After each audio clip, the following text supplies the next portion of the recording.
Greater Visakhapatnam కార్పొరేషన్కు చెందిన పలువురు వైఎస్ఆర్ కాంగ్రెస్ కార్పొరేటర్లు జనసేనలో చేరారు. గుంటూరు జిల్లా మంగళగిరిలోని జనసేన పార్టీ కేంద్ర కార్యాలయంలో రాష్ట్ర పౌర సరఫరాల శాఖ మంత్రి నాదెండ్ల మనోహర్ జనసేన కండువా కప్పి వారిని పార్టీలోకి ఆహ్వానించారు.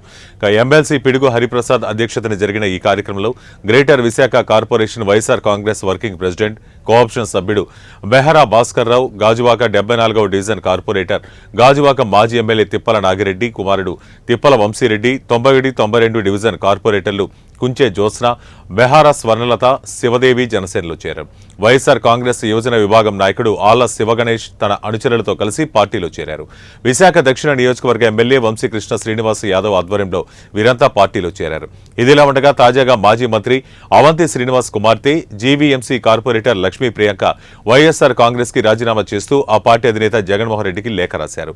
దీంతో ఆమె కూడా రేపు జరగబోయే మేయర్ అవిశ్వాస తీర్మానం సందర్భంగా కూటమికి అనుకూలంగా వ్యవహరిస్తారనే అభిప్రాయాలు ఉండడంతో వైసీపీ శ్రేణుల్లో ఆందోళన కలిగిస్తోంది.